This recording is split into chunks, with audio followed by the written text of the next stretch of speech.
Chapter 2. Self. The animal you are. Who am I, both body and being?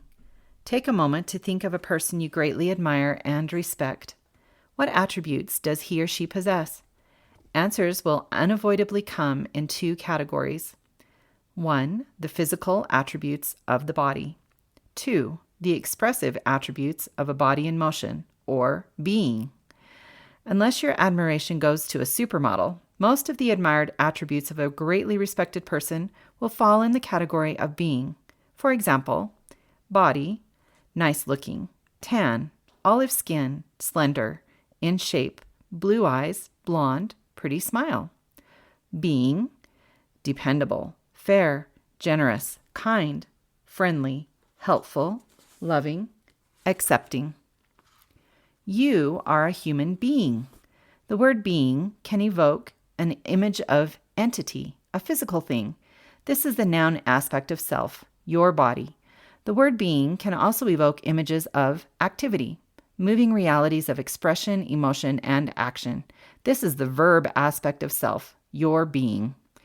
This is the animal you are. This is your self. Although intimately correlated, self and self-identity are two different realities.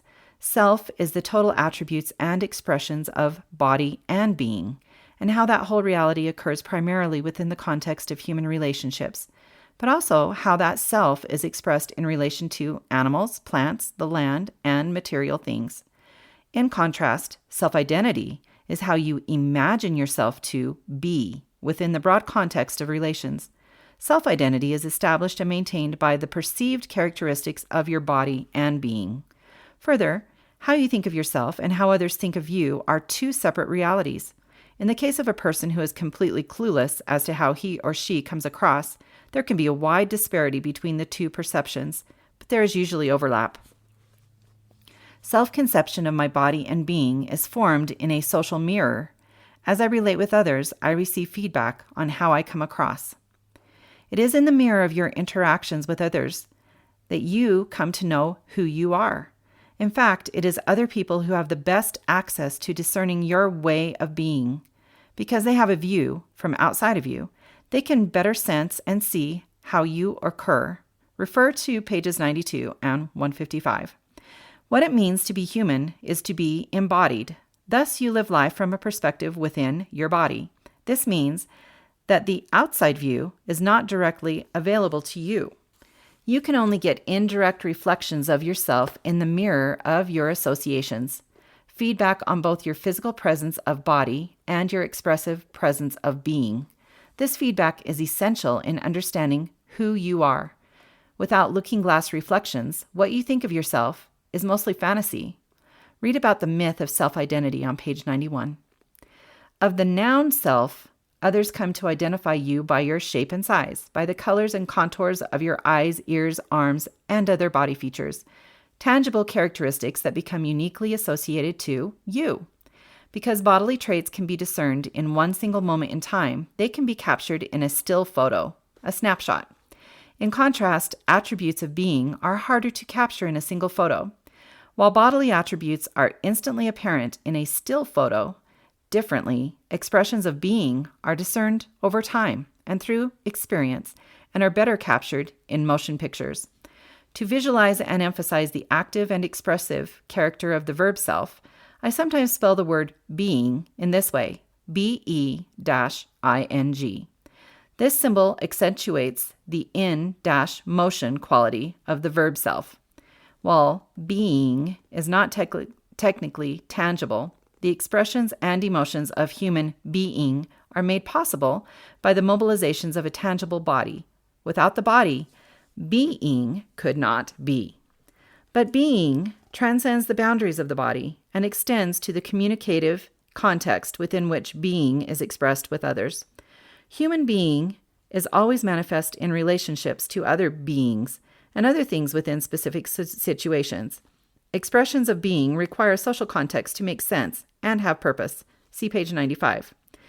Social psychologist Charles Cooley also viewed the self as inseparable from the context of social relations.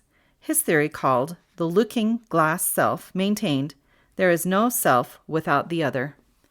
This socially situated conception of human being is what the philosopher Martin Heidegger was trying to describe with the term Dasein, literally translated from German, being there.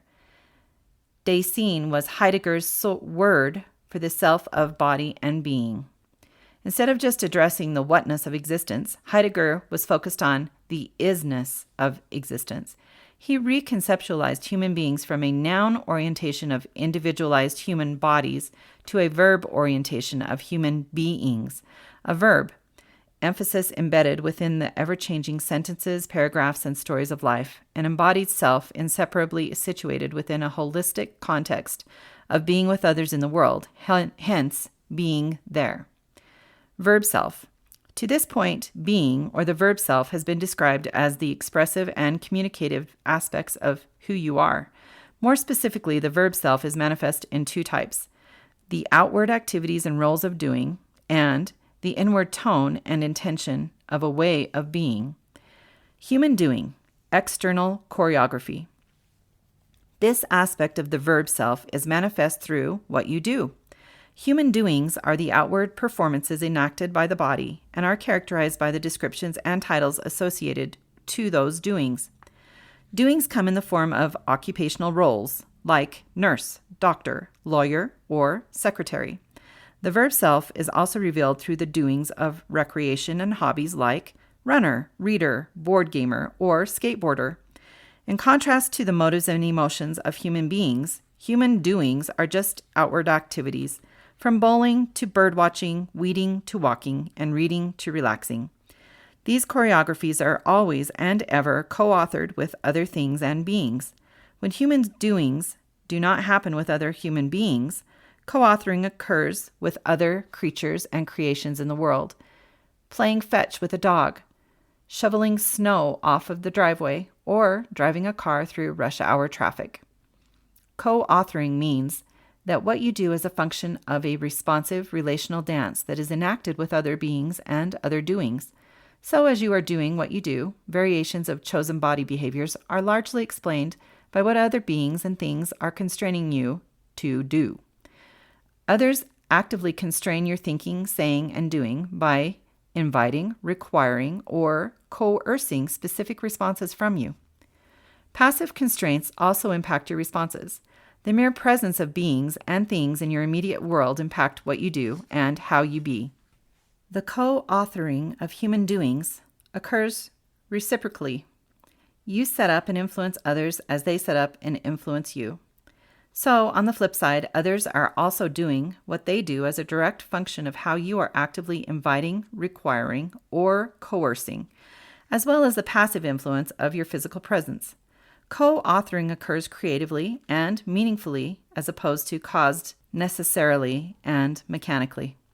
The influence of a co-authoring constraint can also be termed soft cause or sufficient cause on pages 254 and 255. Sufficient cause means that responses occur according to reasons. You do what you do, be cause. An example of sufficient cause occurred when Lucifer enticed Eve to partake of the forbidden fruit. She ate the apple for a reason, be cause. Eve explained, "The serpent beguiled me, and I did eat." Eve's dialogue with the devil is termed sufficient cause in this way. Without the beguiling of the serpent, Eve would never have been beguiled. Thus, she would not have partaken of the fruit. While the serpent did not mechanically cause her response, Satan's temptation was sufficient or enough to entice Eve to choose as she did. Because Eve's act was chosen, she could not claim, "The devil made me do it." Nevertheless, the doing Eve did was a co-authored action. The serpent's temptation preceded and set up the option for Eve to choose. Eve did a dialogical dance with the devil, and as a result, she was beguiled by Satan's co-authoring constraint. Similarly, all human doings are co-authored by the constraining impact of other beings and other things. This is precisely why Dr. Matt says, life is a setup. Short of incidents of physical impact, life's setups are always meaningful and not mechanical. Cause and effect occurs only and exclusively within the noun realm of our world, where two physical things are mechanically affected by physical contact. whereas the governing principle for the verb realm of our world is constraint and choice. Cause and effect occurs in the noun realm of our world, whereas the verb realm operates by the principle of constraint and choice. Human doings and human beings are verb realm phenomena. However, similar to a cause and effect chain reaction, constraints and their associated chosen responses will also reflect a chain of preceding moments of constraint that largely explain the emergence of the subsequent responses. Again, this is not a mechanical chain of necessary effects, but a meaningful chain of optional responses, a chain of choice, and it is you doing the choosing. See Human Doings are co-authored, page 54. Conceptual confusion on this topic mainly comes from the fact that the human body is one of the physical things in our world and is thus subject to cause and effect intrusions, like the toe contusion you necessarily get when you accidentally kick a concrete curb. Conceptual confusion continues as people fail to perceive the difference between mechanical causes that govern things as opposed to meaningful constraints that govern doings and beings. It is common for people to erroneously apply notions of mechanical cause and effect to verbal, behavioral, and emotional responses, because some incorrectly apply the facts of physics to the acts of human beings. It is especially common for people to blame others for causing their emotional reactions. To avoid this error, it is valuable to get clear on the other aspect of the verb self, your way of being. Human being, inward tone, and intent. In addition to outward choreographies of human doing, the other fundamental aspect of the verb self is your way of being. This is the undercurrent of motive and emotion that flows with and flavors the doing while you are doing. Simultaneous to doing what you're doing, the emotional tone and intention of a way of being infuses physical activities. Your way of being communicates much, even when words are not spoken. Your way of being is a central component of nonverbal language. Others can observe and sense emotional tone and intent as physical deeds are done. The unique attributes of a way of being are illustrated by the contrasting words we use to describe a person. Consider these adjectives: short, fat, blonde, bow-legged. These words point to and describe a human body. In contrast, human being is more than the characteristics of our material mass. Consider these words: kind, gentle, generous, and patient. Such attributes are not found within the individual boundaries of our bodies. Rather, they are located in specific relational moments as expressed one to another. The typical image evoked by the word self is that of an individual person, more precisely, a single body. But as we are learning, human being is more than body. While human bodies are separate in physical space, the most important aspect of self is inseparable from the relational context of being with. You are bonded to others by meaningful linguistic relations. Your way of being is the way you are being with another person. This verb aspect of self is literally made possible by the presence of others. For this reason, philosopher Chauncey Riddle asserts, the self is located in the space between two bodies. Riddle's space between metaphor represents the communicative expressions we convey to others, messages of emotion and intention that require both sender and receiver, thus making the interaction mutually meaningful. Your way of being is this space between two bodies and exists through interactive synergy of self and the other. There is false assumption about the self that curiously concludes, you are not what you do. This logic goes like this. Who you are is an inner self of eternal heritage. The idea of eternal heritage is true in terms of our beginnings, but the inner self notion falls flat. Why so? It's like an obnoxious, pouting prince who always oppresses the peasants, yet keeps reminding them, I am the son of a king. That's who I am. Who is the prince? He is both of royal blood and he is obnoxiously oppressive.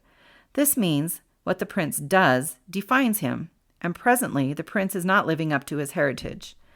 All humanity can rightfully claim the divine heritage of a king, but we only become royal as we do royal. What we do absolutely defines us. Such is inseparable from who we are. In the day of judgment, God will not separate you from the unrepented deeds that you do. You are accountable for all dishonest and abusive acts. They are part of who you are, until Christ makes you a new creature. Jesus taught those who do the will of my Father will enter into the kingdom. Paul taught that our ultimate identity is not separated from what we do. For as many as are led by the Spirit of God, they are the sons of God. Romans 8:14. It's through what we do, good works, and by how we be, heartfelt faithfulness, that we live up to our royal heritage.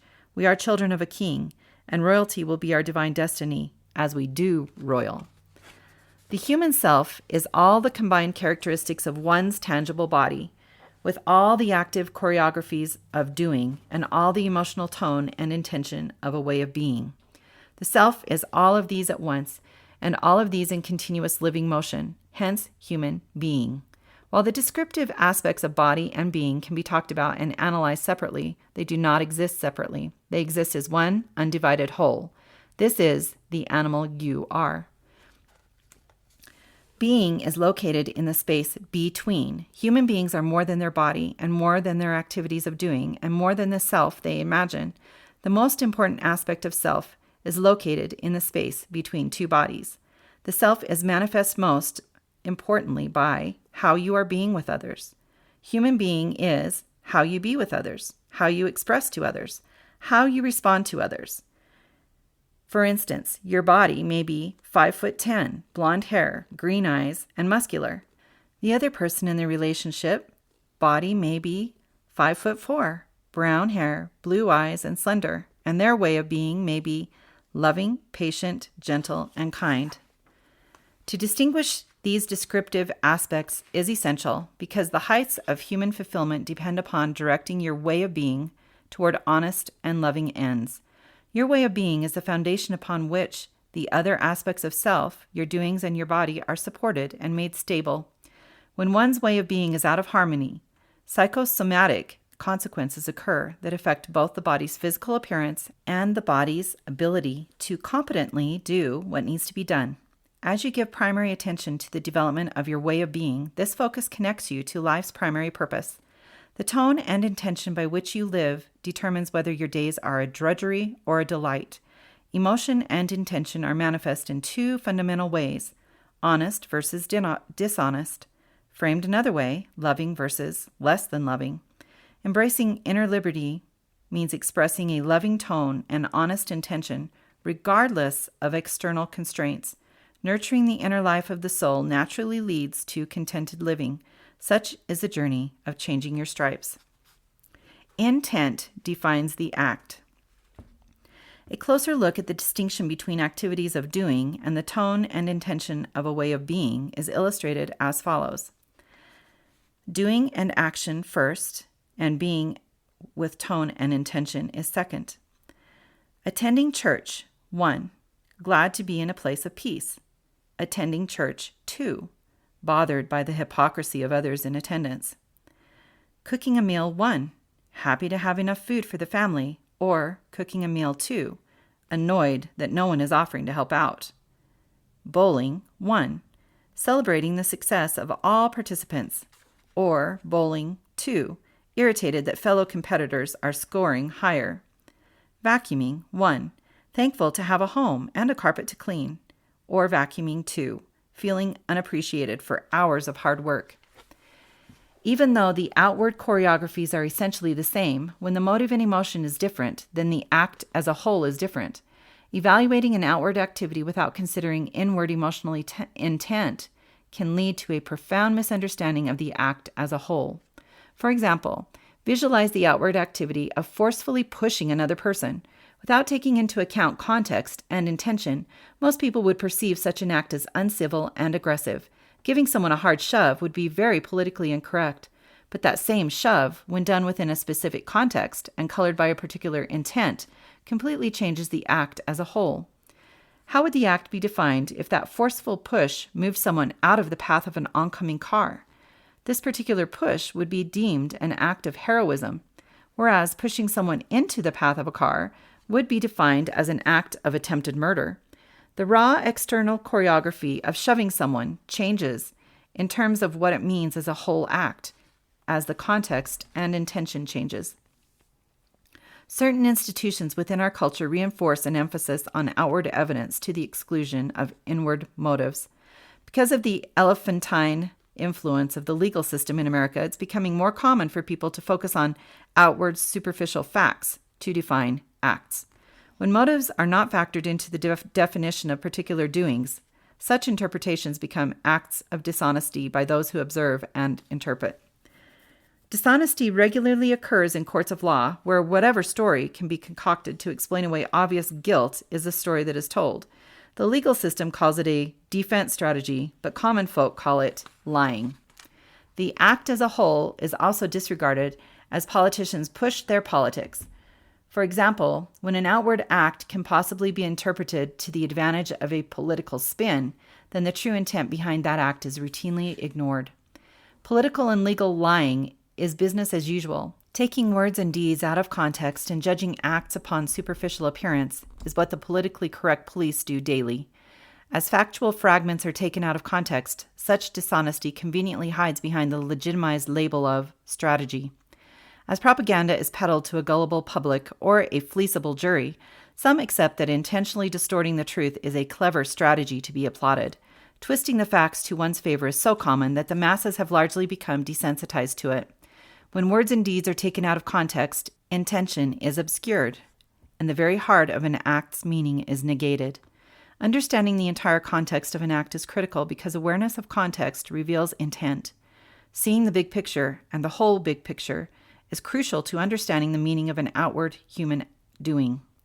When we focus only on superficial facts, the facts can fool us, for things are not always as they seem on the surface. Intention must be discerned. The truth of a matter is revealed when emotional tone and intention are accounted for. As understood within the larger context of specific situations, intent defines the act as a whole. While some in society accept political and legal lying as business as usual, changing your stripes means taking a stand for a better way, the truth, the whole truth, and nothing but the truth. Two aspects of the verb self. Can you distinguish doing from a way of being? Doing equals outward action. What people are doing, their physical choreographies, what is happening in terms of objective content, how people constrain each other, how people set each other up. Now compare to way of being, which equals tone and intention. Honest or deceptive motives and emotions that color the content of outward action, how people communicate and respond. Self as language. When we think of the verb self, we visualize a person engaged in expressive interaction with others within specific situations. Meaning is expressed in every human act, and in each human act, a speaking or a saying of some sort is communicated with or without words. We speak by symbol, word, gesture, and deed, all of which constitute language in a broad sense. Every human act is a language act, an act that conveys motive, emotion, meaning, and purpose. Life is manifest in daily, interactive dialogue. Jürgen Habermas made this remark about language and life. Language is not merely an object in our hands. It is the reservoir of tradition and the medium in and through which we exist. Reality happens in language.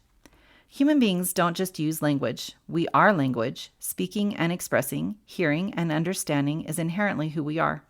Therefore, enriching who we are from our core is a superior approach for improving communication compared to learning techniques of communication, as if language was merely a manipulative tool.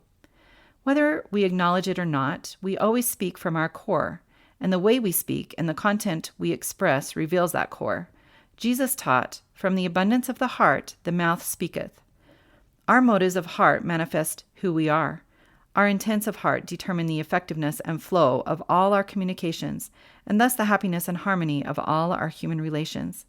As we grow in strength of character, we naturally become better communicators. The issues and obstacles of clear communication are seldom only about word selection, saying it just right. Yet this is a common conclusion within a technique paradigm of communication. When it comes to communicating well, the emotional tone and intention that accompanies our words are of paramount importance. This is why Dr. Matt likes to say, when the tone is true, the argument evaporates and understanding appears. You can't say what you mean. The philosopher Friedrich Nietzsche said this of language: Reality is captured in the categorical nets of language only at the expense of fatal distortion. Affirming the same line of logic, Sir Francis Bacon stated, "Words still manifestly force the understanding, throw everything into confusion, and lead mankind into vain and innumerable controversies and fallacies." The broad definition of language includes all ways of communicating, both written and spoken words, vocal inflections, emotional expressions, body gestures, and all doings and deeds that say something, which is all doings and deeds. For instance, the way we obtain and order material possessions has rich symbolic meaning. Likewise, the way we regard plants, animals, and the land says something too. Everything we do, say, and feel expresses meaning and reveals the core of the communicator, but all that is meant via a myriad of symbols requires interpretation by those who receive or observe those meaningful expressions. Because intended meaning is literally at the mercy of those who translate, it is hard to say what you mean when others on the receiving end are not getting it. In a precise and exact sense, you can't say what you mean anyway, at least not through a one-time attempt.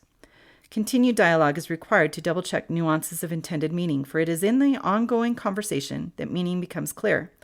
Language is the medium through which meaning makers make meaning. Indeed, language is the reservoir of tradition and the medium in and through which we exist.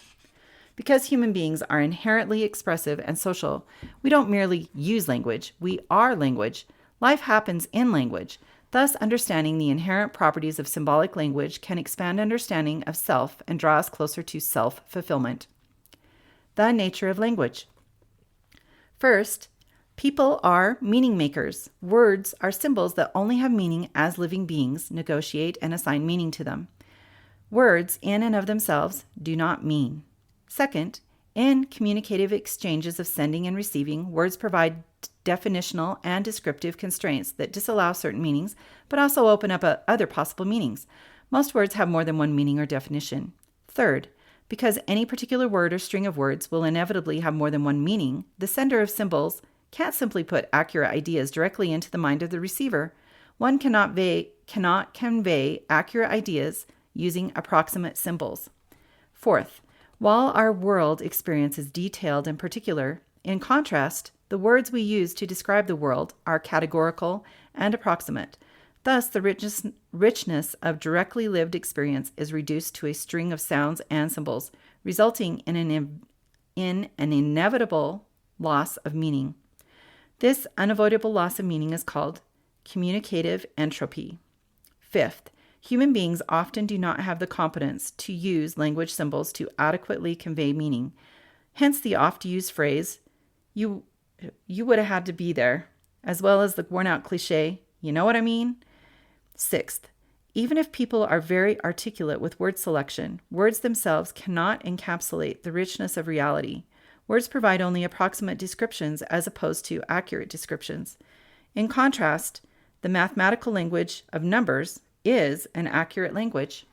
Seventh, even though the nature of language is approximate as opposed to accurate, still sufficiency can be attained when conversations patiently continue. I get it now, or I see what you mean. Eighth, after speakers have done their best to send a series of symbols, receivers then try to understand the mind and motive of the sender by translating the approximate set of symbols. The inevitable loss of meaning that occurs as translators extract incomplete ideas from a sound or symbol is called communicative ellipsis. In written language, readers do not have the benefit of voice inflection, body gestures, or experiential context to better understand an author's intent. How words work. Words provide definitional constraints that narrow possible meaningful translations. Meaning is not directly in words per se, rather meaning resides in human beings. People are meaning makers, so it is people who bring meaning to words. The act of bringing meaning to symbolic expression is called translation or interpretation. To illustrate how words work, decipher the meaning of the following phrase. I had a piano stolen. Is there a single meaning in this string of words? As words can only provide approximate definitional boundaries, it is clear that our 5-word phrase can have more than a single meaning. Yet, the phrase does constrain the translator to a few likely possibilities. Putting vocal inflection upon the underscored words in the following phrases, consider these 3 possible meanings. First, I had a piano stolen from me in the past. Second, I had a piano stolen. I had a single piano stolen from me, whether in the past or present. And third, I had a piano stolen. I enlisted the help of another person to pilfer a piano for me, and that piano was not mine. The 5-word phrase provides interpretive boundaries that narrows meaning to at least 3 feasible options, and there are more, especially as we add various vocal inflections and emotions into the speaking of the words. When we expect words to simply funnel meaning from the mind of the sender into the mind of the receiver, we can lose patience with the process. It's important to learn that clear communication requires redundancy and elaboration. Notice how 19 additional words were used to clarify the third possible meaning of I had a piano stolen. More words and more exchanges are usually needed to arrive at understandings that are sufficient, especially when discussing vital matters. Sending symbols back and forth many times will increase the chances that communications come clear. Because words inevitably convey multiple meanings, this is why written and spoken language is not a matter of accuracy. Proximal words were used to express the message of this book. So will readers misunderstand my words? Probably. But misunderstandings created by words can also be overcome by using more words. Given an extended detailed explanation is precisely why books are written, so that the meaning and intention of the author might be sufficiently explained and understood. In common conversation, sufficient understanding can be reached through a continuing, patient dialogue, one that double-checks assumptions, clarifies concepts, and interprets words relative to context. When communications are not careful, continuous, and composed, it's easy to misunderstand and to be misunderstood. Here is a case in point. The Bobby. In my garage, I have a small bust of a Bobby, the informal name given to a policeman in Great Britain. The Bobby is a paperweight that a drug company gave my dad, the original Dr. Moody. Because my son had a hard time driving the car into the garage in a consistent manner, I suggested that each time he entered the garage, he simply line up the car to the bust of the Bobby. Of course, I placed the Bobby in just the right spot to facilitate that goal. For the next few weeks, as my son drove the car into the garage, I noticed that he was veering substantially to the left of the Bobby. I'm thinking, has my son gone bonkers? What could be more simple than driving straight in on the Bobby? About 2 months later, I happened to be in the garage, aka the scene of the crime, to witness the felony firsthand. My son had parked in an errant fashion for the umpteenth time and was a whopping 2 feet left of the Bobby. I reacted zealously. Why don't you just drive straight in on the Bobby? My son fired back bluntly. I did. I'm exactly right on the Bobby. Faced with his firm insistence, I carefully calculated his version of straight in on the Bobby using a measuring tape. He was about a half a car width off. I held the tape measure up to empirically document his evil doing, a massive 28 inches off the Bobby.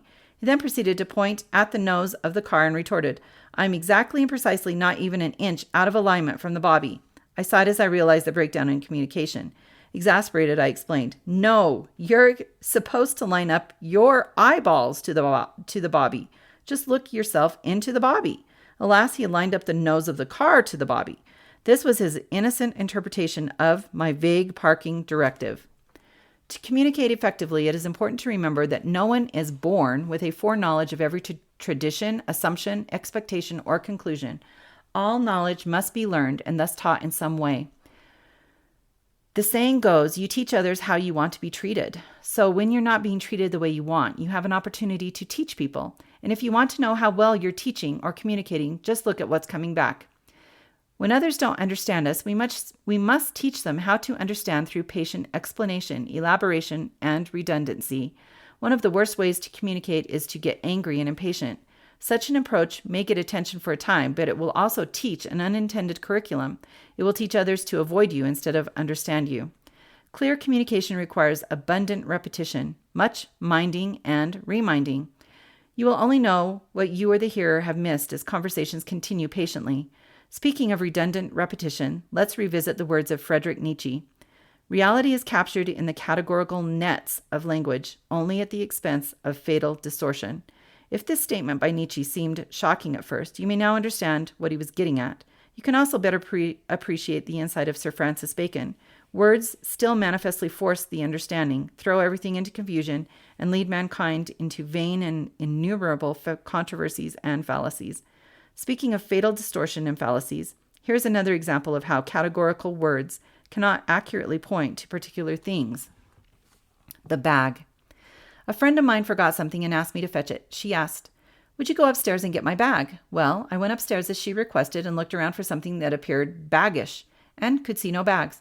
I visualized the meaning of bagness as possibly the brown paper variety, or maybe the plastic grocery variety, or even the book bag variety, the kind made of canvas. I concluded, nope, no bag in sight. Frustrated with my search, I returned downstairs and requested more information, being the good communicator that I am. I soon discovered that all along she simply wanted her purse. I impatiently panted, "Why didn't you just say so in the first place? Duh!" In her mind, I'm sure she thought she did say so, but the words got in the way. The reason why she couldn't say what she meant is because the inherent nature of words wouldn't let her. While the word bag did inform my search into certain conceptual avenues, at the same time, in my mind, this very word actually excluded the very thing I was looking for, the purse.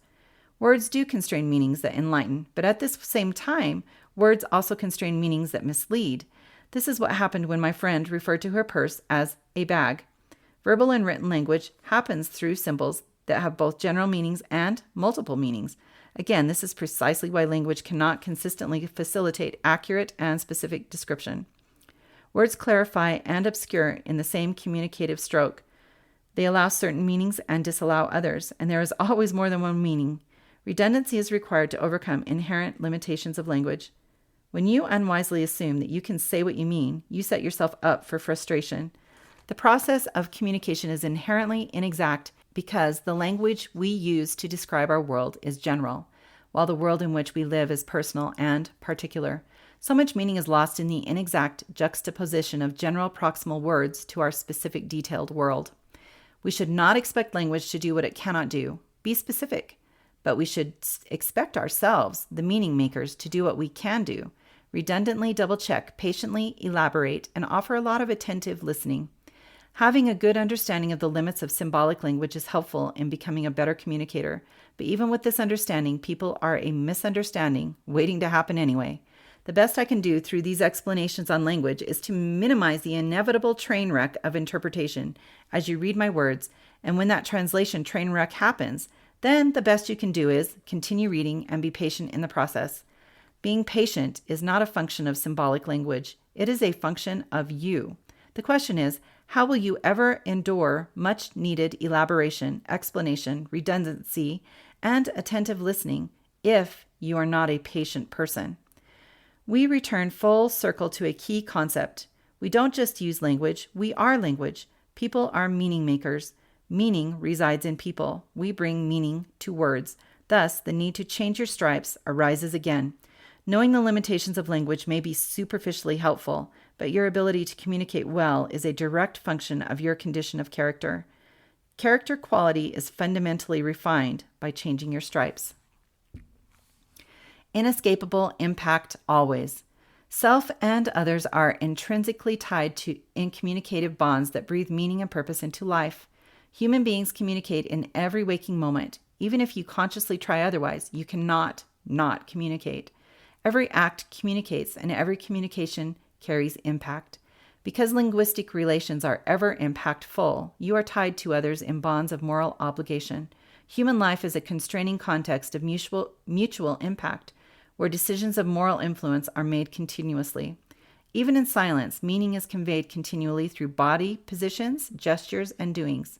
Further, inward motives show on our face and in our eyes. Others can sense our emotional moods and motives. Every subtle message of a speaker and every delicate discernment by a listener supplies influence. When no verbal words are spoken and no particular intent or emotion is held, still there is impact received and sent solely through physical presence. Just being there provides to others an audience that alters performance. The Heisenberg effect. German physicist Werner Heisenberg, founder of quantum mechanics and winner of the 1932 Nobel Prize, maintained that it is impossible for a scientist to observe any living organism without necessarily changing it. Observation alone changes the behavior of the observed. The Heisenberg effect means that no one does or can enact the same performance before an audience compared to unobserved rehearsals. People need only imagine they are under observation, and just the perception of being observed one will inevitably alter behavior. Human beings live together in bonds of mutual impact.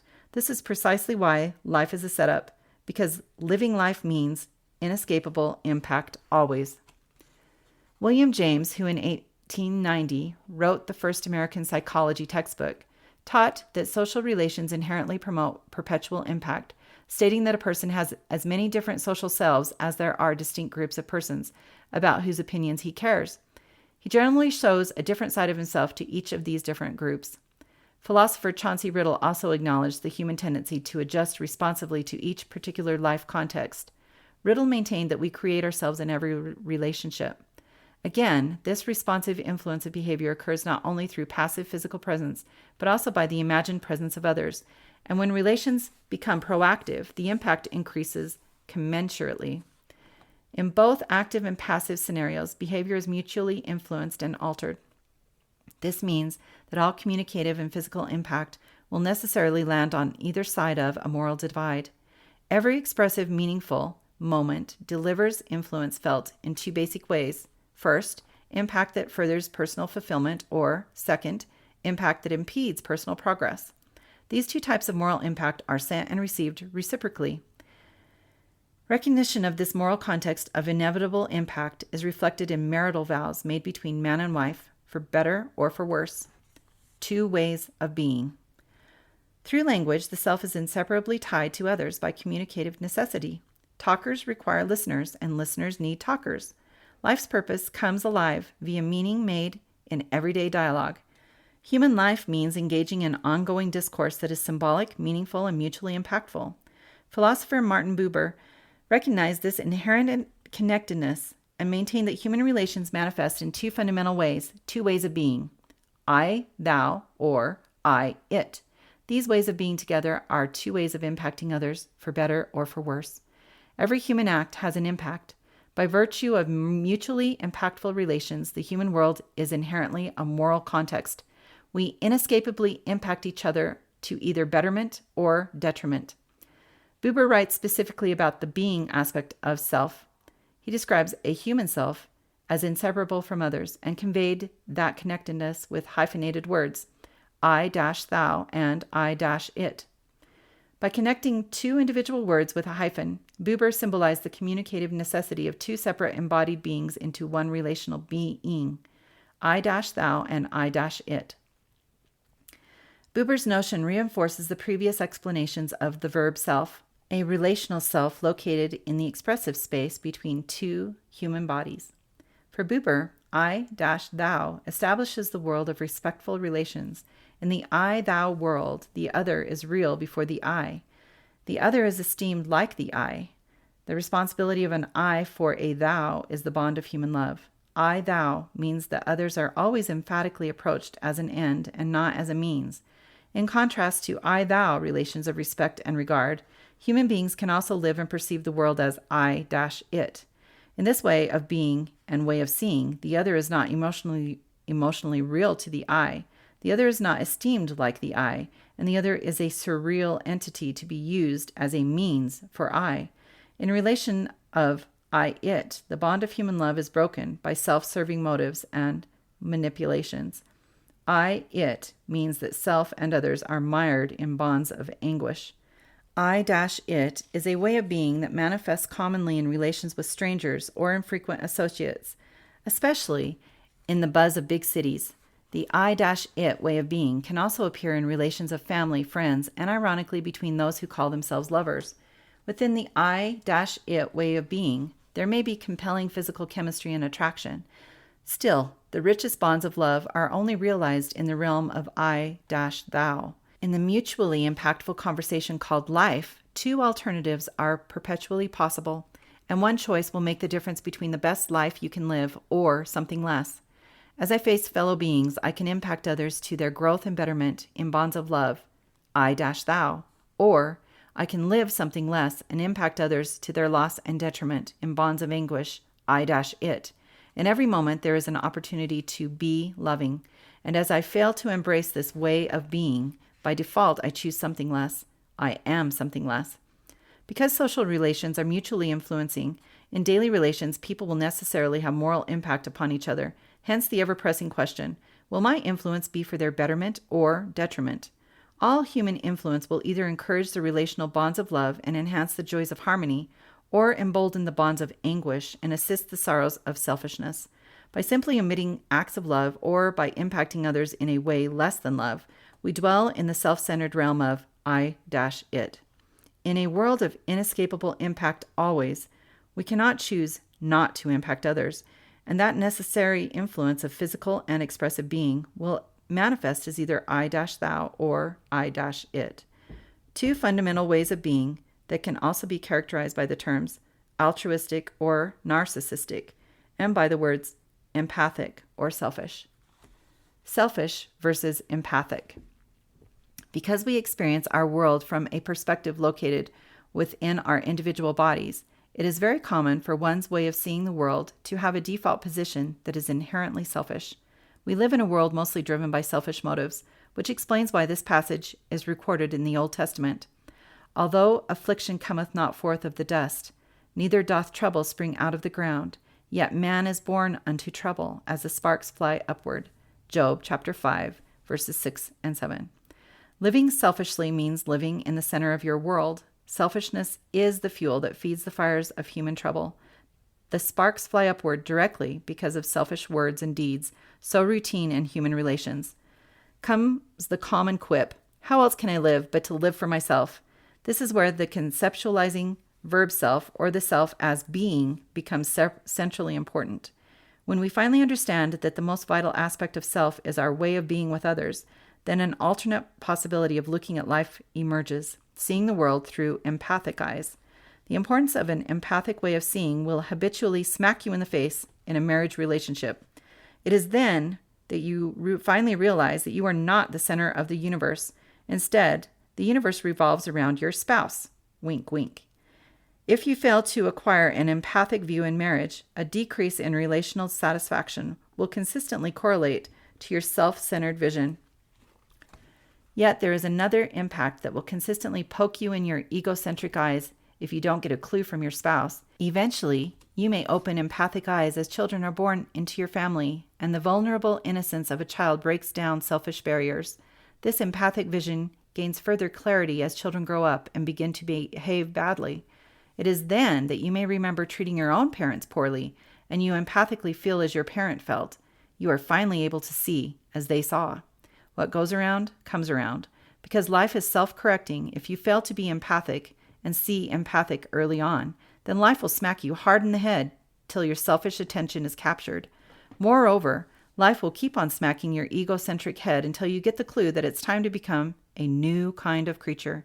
Changing your stripes means becoming a new you that is able to be empathic, and thus will naturally see empathically.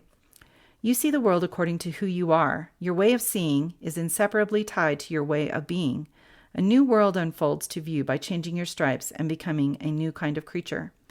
One way of mentally dislodging self from the chronic rut of me-centered seeing is to realize that the animal you are is not only an I to numerous others, but also an other to numerous I's. To see this out-of-body perspective is to taste the sweet fruits of empathy and foster a desire for the rich relations of love, and with desire a seed is sown. But more than a change of mind is required to become empathic. You cannot change your mind and your connected way of seeing until you first experience a change of heart. And that vital change happens exclusively through the Creator's redeeming power.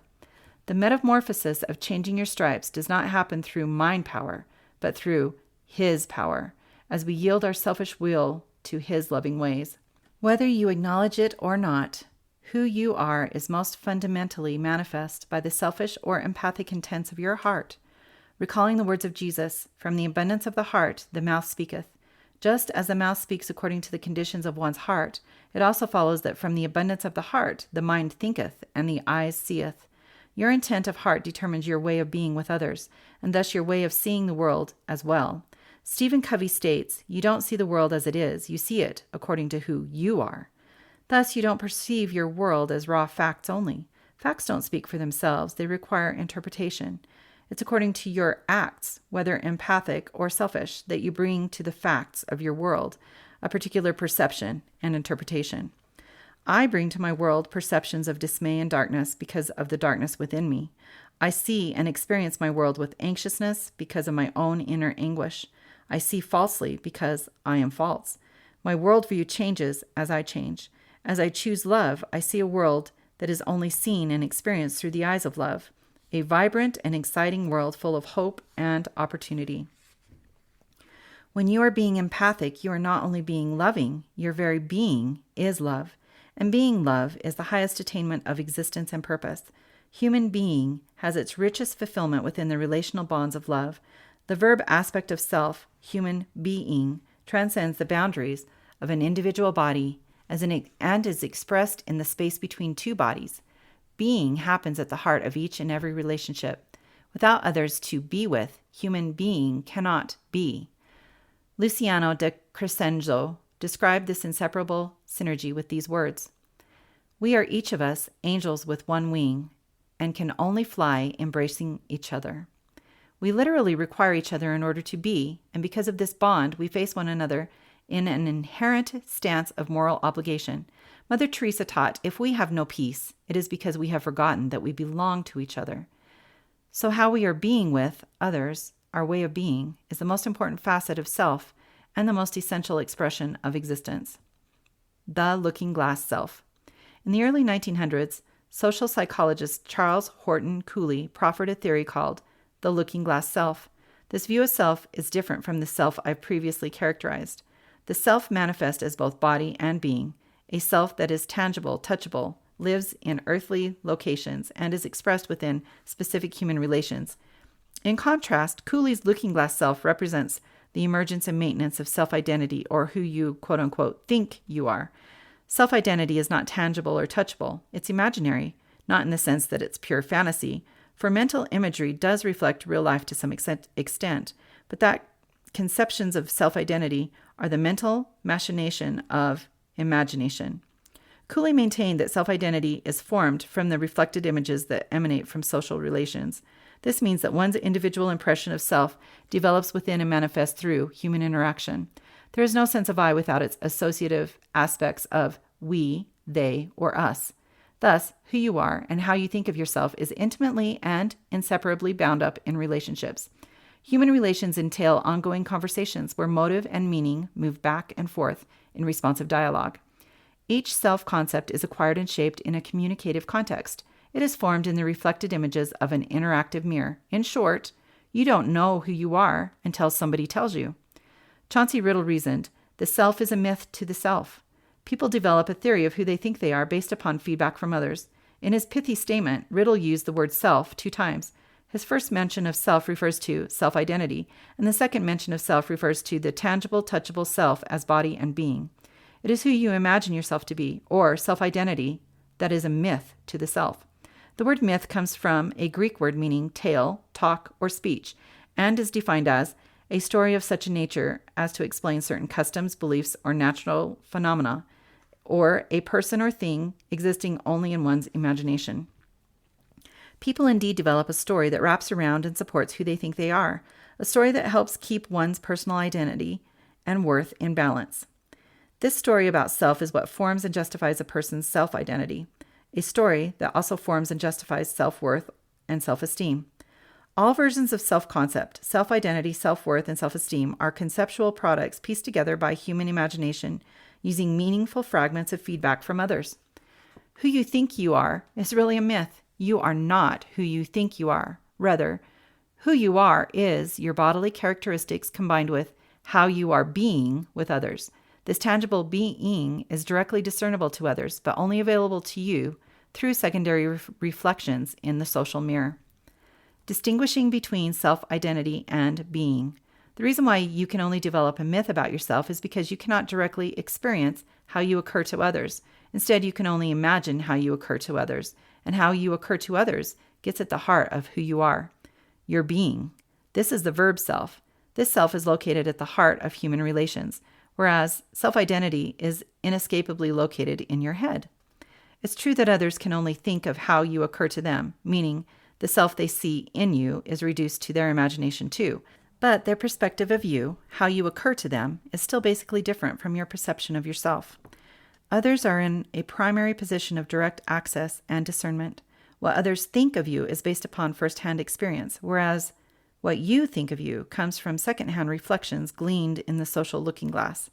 Your self-image is like leftovers from the feast of directly lived relations. Self-identity is the indirect, secondhand product derived from how others directly view you. This is the looking glass self. The leftovers analogy is deliberately given for a purpose, to suggest that concern for self-identity is very secondary. Concern for how you come across, how you think others are thinking about you, is mostly a selfish endeavor. There is a better reason for gazing in the looking glass, a reason motivated by empathy. So we have two diametrically different motives for looking in the social mirror. One that is selfishly obsessed with self-image, while the other seeks reflective feedback for growth of character. It is important to get in touch with your way of being, as seen in the social mirror, paying attention to reflections coming from those who live life with integrity, for they will see you most clearly. See page 127. Reflective feedback coming from those who live with less than integrity, see page 196, can also be helpful, but most often any feedback filled with anxious emotion says more about the source than it does about you. If you want to know what you're sending out, see what's coming back. You will find yourself in the reflection of relations with others. The self that appears in the social mirror is the only self you will ever know, with one essential addendum. If you expand the definition of social to its largest boundaries, there is a view of self that is also reflected in an invisible mirror. Sociality with spirit beings offers reflective feedback of two types. First, spiritual feedback of the most reliable sort, and second, spiritual feedback of the most deceptive sort. Said another way, the angel on your right shoulder will always provide reliable reflections, whereas the devil on your left shoulder will ever reflect distorted and/or deceptive images. I say distorted because some reflected images are completely false, and I use the word deceptive because other reflected images may be superficially factual, yet their end intent is evil. Satan's best lies are lined with facts. While you may not see these spirit beings, you feel their influence and sense their invitations. The search for self solved. We are easily induced to think of ourselves as individual entities because our bodies are physically separate from others. Thus, some incorrectly assume that the entire self is completely contained within the physical shell as well. Indeed, bodies are separate in physical space, but the expressive mobilization of the body, our being, is bound to others by a communicative bond that breathes meaning and purpose into life. So this most essential aspect of who we are is best conceived as a relational unity as opposed to an individual entity. For being requires the existence of others in order to be. While the self is most obviously manifest by physical attributes, still the most important attributes of self and self-identity are located within relational unity, the space between two bodies. This means that the aim of self-reflection is not merely about an individual you, but about you with others. The most important attributes of self and self-identity are located outside your body within relational unity. Your way of being is a meaningful and expressive space between two bodies. Self-reflection is best conceived as the examination of how you are being with others. The wisdom of seeing the self in this relational context is illustrated by analogy to written text. Trying to understand human beings apart from the linguistic, expressive bonds in which they come alive is as futile as trying to interpret the meaning of individual words without considering the context of a sentence within which the words are clearly defined, or trying to translate the intent of a sentence without an awareness of the purpose of the paragraph, or trying to interpret particular paragraphs apart from the whole story that illuminates a clear comprehension of all contributing elements. So the meaning of being human is understood by accounting for the broader context of all relationships, both seen and unseen. Because the most essential aspect of self resides in relational unity, this means that people can neither find self nor enrich self-worth with a purely inward look. In this way, self-introspection is literally impossible. Individuals cannot come to know who they are by looking within themselves. There is nothing to see, only a couple of kidneys and a lung or two. Looking within oneself to locate a sense of self is a metaphor and not a directly doable activity. The so-called search for self is not found somewhere deep within individualistic realms, but is discovered at the heart of each and every directly lived relationship. The central aspect of self, the self as being, literally transcends the boundaries of the body. While the so-called inward look may aptly describe the examination of motives, yet each and every inward intent ultimately applies to and is manifest in the expressive space between. You will sense your relational being in the reflection of the social mirror as well as the invisible mirror. Gazing in the looking glass can occur for two motives: selfish versus empathic. Listening to people tell you how you come across can be heard with empathic ears for empathic purposes, or Such feedback can fuel egocentric obsessions. The empathic gaze in the looking glass cultivates increased character. In contrast, self-centered primping is counterproductive to the aims of self-fulfillment and self-worth. Obsessive thinking about how you come across is self-defeating to the aims of self-worth. A more fruitful focus and a goal within your control, becoming loving and true, and when you are true, self-worth will naturally flow from you. Self-discovery paradox. It is vital to realize that the so-called quest to find yourself is not attained by acquiring the flattering accolades of others. Genuine compliments may come as you live life well, but such praise is not the foundation of self-fulfillment. The ultimate expression of self emerges as one ceases concern for self-identity and simply centers upon the quality of relations, focusing on how you are being with others. The head-heavy exercise of trying to figure out who you think you are begins wrong. It's a quest that fosters a self-absorbed existence. This is the great paradox of self-discovery. As one ceases trying to discover self and instead puts all energy of heart and soul into loving others, then the you that is true spontaneously appears. By simply forgetting self, you find yourself and thus get connected to who you are from your innocent beginnings. You discover your divine identity. Jesus taught the way to this supreme self-discovery. He that findeth his life shall lose it, and he that loseth his life for my sake shall find it. In this admonition, the word life is used, yet the meaning of the word life is virtually synonymous with the richest meaning of self, the tangible, touchable, specifically situated self, manifest as both body and being. This is life. It's interesting to note that in the Japanese language, there is no word that cleanly translates to the word self. The closest word is jibun, which literally means life part. In light of this expansive conception of self, reflect on this interpretation of Matthew 10, verse 39. If you seek to find yourself through self-attention, you will lose your true self. But if you lose or forsake your self-absorbed search for self and simply be and do in the compassionate pattern that I have set, then you will find yourself. The finding and fulfillment of self unfolds naturally as a person faithfully follows inner urgings to be loving and true. In contrast, the fruitless goal of figuring out in your head how you imagine yourself to be in the eyes of others is an empty, egocentric aim that literally blocks the richest expression of self. Self-identity is mostly shaped by feedback from the social mirror, especially in the growing up years. As we mature and strive to our highest fulfillment, our primary looking glass needs to be the invisible mirror that radiates reflections from our Creator, an immaculate mirror that provides perfect and reliable reflections for a transcendent purpose, that we might fulfill the measure and meaning of our creation. In the immaculate mirror resides reflections to a transcendent purpose, to know as we are known and to see as we are seen. An essential key to being the best you can be is found, ironically, in the process of losing the self-absorbed self. When we fail to grasp this paradox of self-discovery, we become vulnerable to vain projects of image management. The self as advertised. Managing a mythical self-image is like launching a personal advertising campaign with a superficial product sold is the self as advertised. Personal ad campaigns can invest countless hours into crafting presentations for the eyes of others with the intent of being thought impressive or competent or worthy. In schemes of image management, as in advertising strategies, typically it's the sizzle that is sold and not the bacon. When selling self-promoted sizzle, beauty is only skin deep, definitely. Those who sell flashy facades are motivated by the fear that who they are is not good enough. Insecure people require a mask to hide behind, and thus they promote personal ad campaigns. Only people who feel inwardly inadequate have the need to put up a front.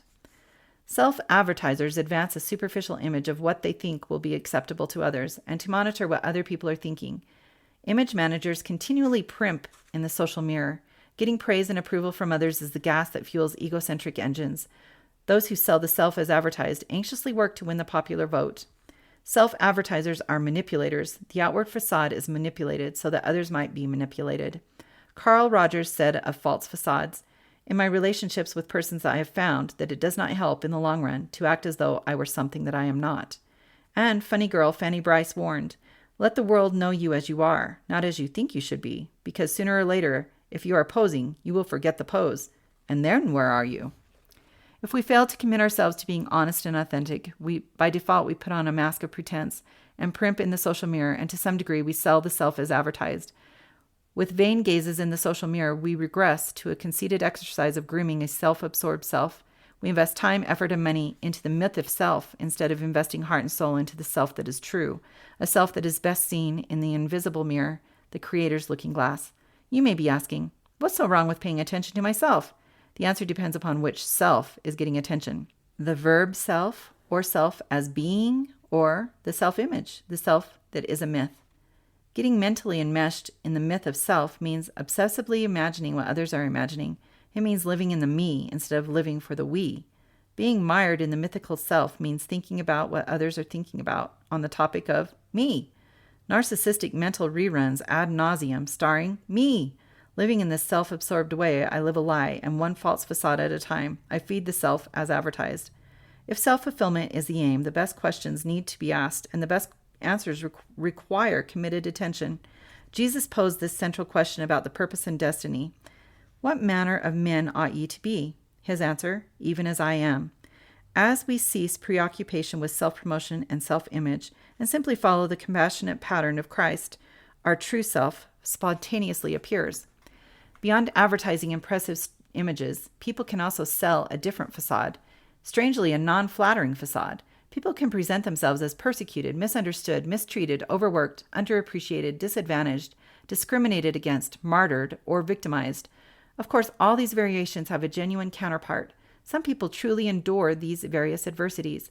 Differently, other people find egocentric advantage in selling caricatures of contrived victimhood, an embellished, exaggerated imitation of real victimhood.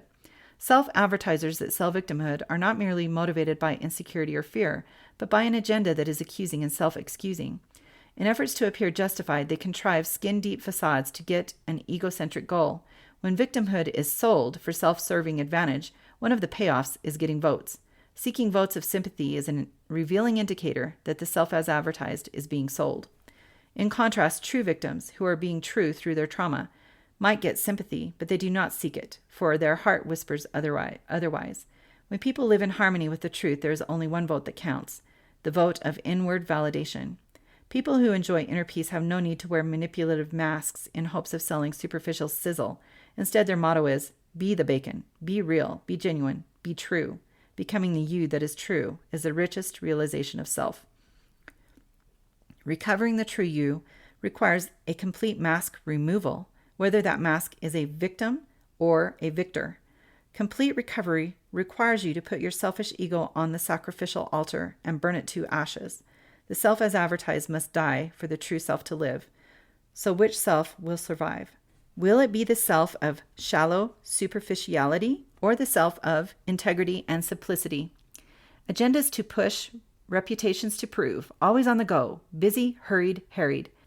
There is another way to live. There can be calm and flowing ease where layers of complexity peel away. The pace relaxes, for there is no other place to be but here, and no other time to live but now.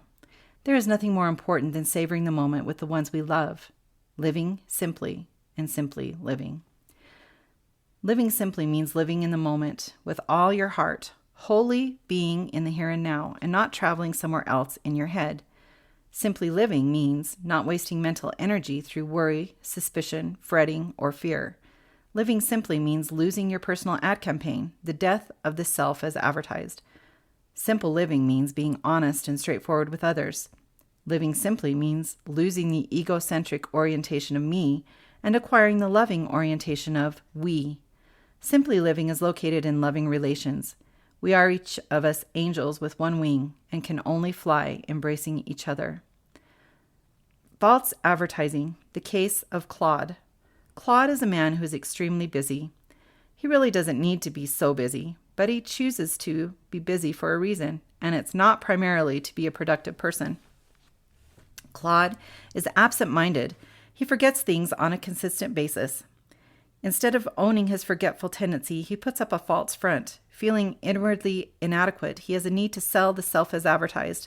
His personal ad campaign projects to others a slick image of being competent and intelligent, a man who possesses a quick and clever wit. And guess what? He really is all that. And at the same time, he is absent-minded. Instead of being humble about it, he decides to hide it. Instead of owning it, he feels to excuse it. After all, being absent-minded undercuts the slick image of being a mover and a shaker, right? So Claude pushes forward with his personal ad campaign, championing every good cause that comes down the pike. He volunteers for worthy causes partly because he does have a good heart, but also to be seen as busy so he can have a plausible excuse for being forgetful. Forgetfulness is his weakness, and for Claude to have inner harmony, he must terminate the "I'm a mover and a shaker" ad campaign. The superficial self must die so the true self can live. Here are Claude's choices. First, excuse it and hide it. "I'm so busy, I have so many things to do. Can you blame me if I forget a few things? You would forget a few things too if pressed by so many important tasks." Or, second, own it and be humble about it. "I often do forget to do things. I even fail to follow through with my word. I am sorry." Own or excuse. Clarity versus confusion. An honest and sincere admission could open up the way for Claude to overcome his weakness. Honesty naturally fosters clarity, and lack of clarity is precisely why Claude forgets. Just as the light of the sun enables visual clarity, so we can see the physical world before us, likewise, letting the light of honesty into the soul illuminates every aspect of living, to include increased clarity of mind, emotion, and remembering. Here's the irony of image management. The solution to overcoming the character defect that you hide is realized in losing your personal ad campaign and coming clean. You are able to overcome and recover by losing your cover. The very cover you think gives you shelter. A half-century ago, this paradoxical dilemma was described by Wang Yang Ming. The inferior man attempts 100 intrigues in order to save himself, but finishes only in creating a greater calamity from which he cannot run. When you lose life's inherent harmony by betraying your own intuitions of truth, you must face a decision. You can own it, admit it, and be humble about it, or you can excuse it, craft a caricature, and cover up to hide it. So what will it be? Maintain the self as advertised, or live with straightforward honesty? The honesty that brings clarity. Because life is self-correcting, correlations between certain choices and resultant consequences occur consistently. Those who humbly admit to their mistakes live free and are happy, whereas those who hide behind a superficial facade will lose inner harmony and thus will not be free or happy. There is a magical power, a liberating energy that comes with owning an error. Owning your stuff empowers the process of renewal and recovery. When you can own it, you can change it. A fundamental choice: hide it or be humble about it. Maintain a superficial self-image or preserve your integrity of soul. Continue inner confusion or live in clarity and peace. In world history, certain people are notoriously known for perpetrating monstrous crimes against humanity. While they couldn't hide their atrocities, history records show how they tried to justify what they did. You really can't save face by spinning a rationalizing story and at the same time claim to humbly admit to and own your errors. It's either one or the other. The same is true for harvesting the consequences of clarity versus confusion. It's either one or the other. Like the futility of mixing oil and water, clarity and confusion cannot coexist at the same moment in a single expression of being. Daily, the news media report of tragic mistakes made by misguided human beings, often the kind of mistakes that cannot be completely undone, because restitution of damages is not mortally possible. Happily and hopefully, most mistakes that average folks make fall in the category of overcomable and repairable. For most of us, mistakes will not fall in the categories of spectacularly evil or stupendously stupid. Instead, our mistakes will come in the category of garden variety goofy, dumb mistakes that we all make at one time or another. Whether your mistakes are minor or massive, tossing the self as advertised in the trash is recommended either way. By dropping the facade that hides who you really are, and by humbly admitting mistakes, you begin to recover the you that is true. Maybe you're almost persuaded to come clean, yet you have one final question echoing in your egocentric head. But what will people think? Answer: in this world, everyone makes mistakes, and there are two kinds of people who will appraise your errors: people with an I-thou orientation and people with an I-it orientation. Recalling the teaching of Martin Buber, people who live an I-thou way of life may say of your mistakes, "There but for the grace of God go I." People who live to love will feel to forgo judgment. In contrast, I-it people, the other audience to appraise your errors, will be so self-consumed with their own agendas that they have little time to even notice your mistakes. Yet they may find time to cast a brief barrage of judgmental stones. So strap on your crash helmet and humbly endure the hateful stones for a time, and thereafter enjoy the love, empathy, and forgiveness that comes from the I thou people in your life. Long ago, Jesus invited an accusing crowd to cast a stone at an adulterous woman, but the prerequisite for throwing a stone was to be without sin. Nobody threw a stone on that day, and centuries later, there is still no one worthy, and the most worthy don't feel to cast stones. People who are inclined to throw stones of accusation, retaliation, and bitterness can expect to face a future day when the same judgmental energy that they send out will return to them again. It's karma calling. We honor our Creator as we lead the judgment in His hands. The emotional self. Human beings are emotional beings by virtue of having physical bodies that adapt levels of arousal to meet situational demands. Human beings are emotional beings because bodily arousal augments and impacts perception and action in the moment. Because the self is inherently emotional, you must correctively conceive the meaning of emotion to understand the animal that you are. This is not an easy task for two reasons. First, emotion is a multifaceted phenomenon to which people pick out and emphasize certain aspects to the exclusion of others, and thus fail to perceive the whole. Second, the nature of language obscures clear understanding. The very words we use to explain emotion also imply false conceptions of its whole reality. Because the reality of emotion is multifaceted, and because of the inherent weakness of words, there are dozens of divergent definitions of emotion. First, explicit definitions found in the writings of science, encyclopedias and dictionaries. Second, implicit definitions suggested in literature and media. And third, assumptive definitions held in the heads of humans, in turn conveyed and reinforced in everyday dialogue. Practically speaking, emotion is understood by the way people talk about it. Common folk come to understand the meaning of emotion by social osmosis. Definitions seep into consciousness one conversation at a time, and most often emotion is misdefined and misconceived by the implications of common conversation. Defining emotion via the weakness of words. Besides the raw recycling of erroneous ideas through everyday dialogue, the meaning of emotion is distorted due to the limitations of language. Paradoxically, the very words we use to describe emotion are the same words that distort its conception. As we have learned previously, words are general and categorical, while the living realities to which words point are particular and specific. The function of word symbols is to describe or point to the objects and activities of reality. While words do constrain interpretive meaning to fewer possibilities, still words are never accurate. Instead, they are ever approximate. The accurate nature of words is especially noticeable when describing human activity that is in perpetual motion. For example, emotion is ever in motion. So trying to find just the right words to precisely define it is futile. There are no precise and accurate definitions, only adequate descriptions. So in the search to find descriptions of emotion, we will not arrive at accuracy, but we can approach adequacy. Adequacy is accomplished as words sufficiently describe real-world actions or objects. An adequate definition of emotion will characterize emotion as it occurs in directly lived experience. All adequate definitions eventually land on the solid ground of tangible reality, as opposed to hover in the abstract air of mental constructs and unrealistic rhetoric. In defining the word emotion, we are not simply trying to replace one word for 15 other words. Instead, we are trying to use words to describe a practical visualizing of actual emotional moments. While the word emotion does indeed represent one category, it does not represent one thing or one activity. Rather, emotion is a word that points to billions of emotional moments enacted by particular people. For this reason, speaking of emotion in a general sense, apart from a specific human context, tends to mislead, for it is in the real world that definitions find an adequate end. In defining emotion, we must make sure to shape our words around reality, rather than bending and contorting reality to fit the implications of words. In his book, Symbols, Status, and Personality, S.I. Hayakawa speaks to the pervasive problem of letting rhetoric used to represent reality ironically cloud our view of reality.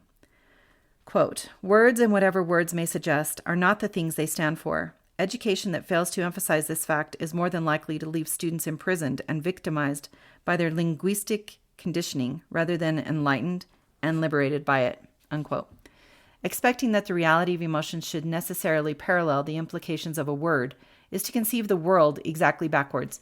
Whatever the descriptive character we assign to the word emotion, we must allow the activity of being emotional to be whatever it is.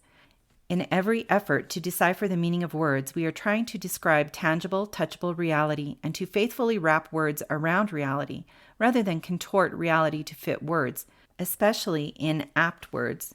Hyperventilating in the abstract air of ideas and being seduced by the erroneous implications of words is precisely the kind of linguistic lovemaking that has given illegitimate birth to the illusory phantasm of metaphysical essence. The mirage of metaphysical imaginings is born whenever noun words that represent verb activity are reified into things existing independent from the beings that do them and be them. Noun words that represent verb activity. Because emotion is a noun word, it is natural to speak of it as a tangible thing like a rock or a chair. In a typical way of talking, language constrains us to think of emotion as an it.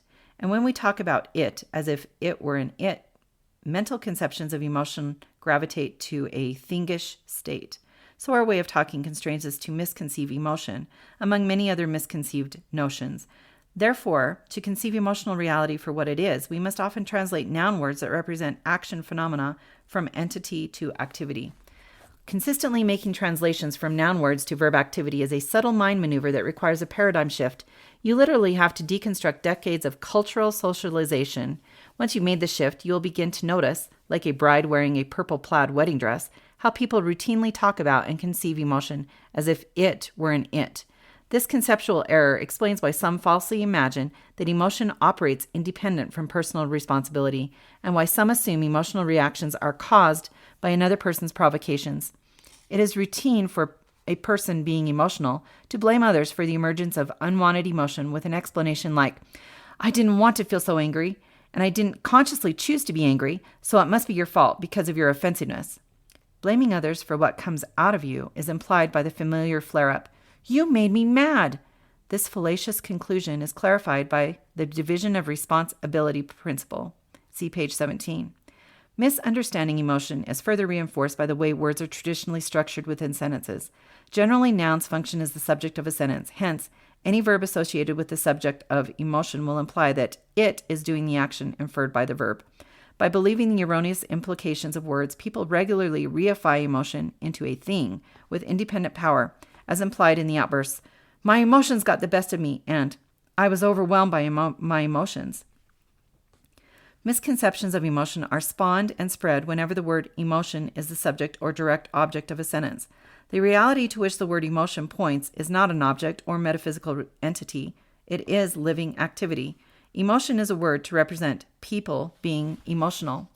Even though the structure of our language may suggest otherwise, emotion is not an entity that has power to do or be. Instead, it is people that do and be. When emotion is correctly conceived, people are the subject and substance of an emotional moment. Truth is, emotion is just one of many noun words that really represents verb activity. But, so I don't sound like a person from another planet, more than I already do, I am guilty of premeditated use of noun words that really represent verb activity. Here are some of the words that come in this category: emotion, mind, concept, idea, integrity, memory, world, faith, freedom, love, and heart. The metaphor, not the organ. These words, among many others, represent verb activity that humans do and be within a world context, yet we talk about them in the noun form. While we must necessarily use our given language to effectively function in society, we need not be sucked in by the swirling vortex of erroneous implications created by words. More distortions due to a way of talking. Correctly conceiving emotion, along with many other world realities, is further deterred by the pervasive influence of what I call science speak. Typical scientific discourse entails a way of talking that tends to erroneously reify factors and variables into things possessing causal power. For example, consider the implications of this science speak assertion. Quote, "Depression is negatively correlated to high self-esteem," unquote. This correlation statement appears harmless enough, but the eventual implications of this type of talking absolutely reinforce an erroneous view of reality. Science speak talks as if there's an actual relationship happening between variables. This way of talking implies that scientific factors are interacting. Thus, self-esteem is granted a thing-like existence where it interacts with depression. This so-called relationship is no more real than the Easter Bunny doing lunch with Santa Claus. While the scientific conceptualizing is real, the literal relationship between variables is not. Here's the truth. As a scientific variable, self-esteem has only a general existence in a person's mind, as an idea, construct, or category. Imagining that variables and factors exist as real entities that interact is an illusion sired by the implications of science speak. The real referent to which the self-esteem variable points is this: a particular person esteeming himself or herself is in the moment. The directly lived reality of self-esteem is the specific activity of evaluating oneself in the very moment of self-evaluation, to include positive or negative sentiment held by the self-evaluator. Similarly, the scientific variable of depression points to a particular person being depressed. Disappearing the science speak illusion involves continual translation from scientific terms into specific realities. For instance, the depression variable is a category of consistent behavior manifest among multiple persons being depressed, and the self-esteem variable represents the category of consistent behavior among multiple persons esteeming self. Here's an important point. The reality that emotion represents is always specific and manifests in particular directly lived moments as a person being emotional. General conceptions create a perceptual mirage that hovers over specific tangible reality. There is no thing that exists generally. Reality always exists specifically. Undoubtedly influenced by the ingrained traditions of science speak, our cultural way of talking creates and reinforces numerous misconceptions. For example, the way we talk about love shows how reality is distorted by the implications of words. Love is commonly conceived and talked about as a force or power. People speak of, quote, the power of love, and the obvious implications is that power resides directly in this, quote, crazy little thing called love. Truth is, love only comes into existence as people do it and be it.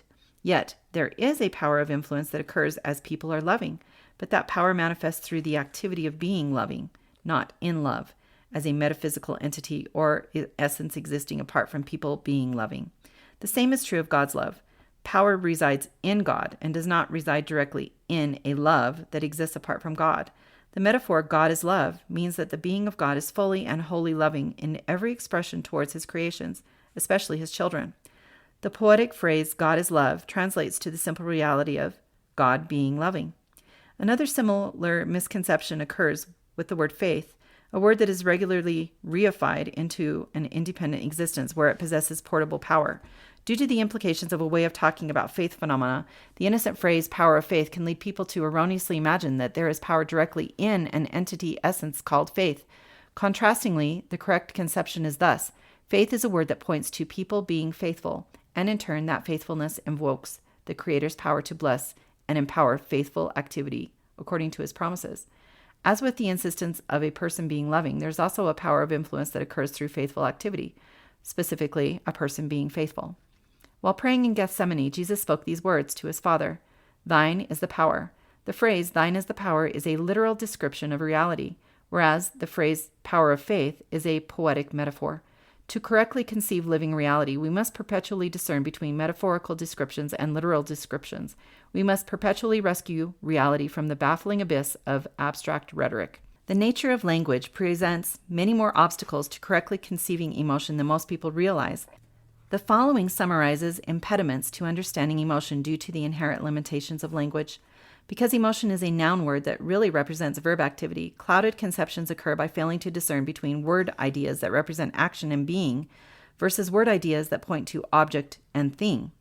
Failure to distinguish the difference between representation and referent, symbol and substance, leads to reifying the mirage of metaphysical entity and energy and essence, and thus emotion can become a thing capable of doing it to us instead of something we are doing and being. Getting stuck in a general abstract realm of mental constructs by unwittingly granting words and rhetoric more important than the substantial living realities for which these symbols stand, and being fooled by the illusion that separate words necessarily represent separate realities. Making a mammoth paradigm shift. To avoid being fooled by the false implications of words, we must experience a paradigm shift in the way we conceive our world, a shift requiring frequent translations from the fallacious inferences of a way of talking. If we fail to get completely clear about the shift, our cultural way of talking will continue to blur the distinction between symbol and substance and confuse the difference between object and activity. Our failure to grasp this superior paradigm will lead to the continued tendency of reifying words into entities, where ideas represented by words take up space in an imaginary metaphysical realm. ideas that supposedly exist apart from the human beings that think them, do them, and be them. This paradigm shift involves swimming against a current of erroneous assumptions reinforced by science speak, a way of talking that legitimizes the false notion that thoughts are things, an assumption that likely spawned by the thinking of Plato and Socrates. The Greek philosophers taught that forms, or universals, are more fundamental than the shadows on the cave wall, or what we see empirically.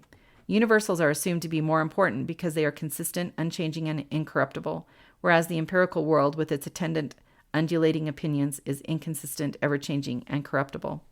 For some people, this is why metaphysical imaginings are deemed more important and primary compared to directly lived reality. Again, here's the logic. Empirical mortality is imperfect and corruptible, but universal forms are flawless and eternal. From the quest to discover the perfection of the forms comes the reifying of factors and variables and constructs that are sometimes granted an eternal existence, commensurate to the Creator, or worse, in place of the Creator. Thus, metaphysics gone wild becomes philosophical idol worship, as people are persuaded to put their faith in, for instance, the perfect essence of freedom instead of the power of the Creator to make us free. To get a firm grip on what is, we must persistently ask pragmatic questions of every word. What is the reality to which this symbol is pointing? What does this word look like in the world? The answers to these practical questions will invariably land upon the solid ground of earth within two categories, objects and actions. This particular paradigm is not just a rhetorical rearranging of words. It's not merely a word game. Instead, what I'm describing represents a vital shift in thinking. It's a perspective that stands upon this premise: reality is manifest by and through substance, or it is not manifest. It does not exist. Everything that is real is either a thing or a thing in action, and every thing or thing in action always involves the substance of things, else it is no thing. The shift boils down to the constant translation of essence talk to tangible talk, and especially tangible conceiving.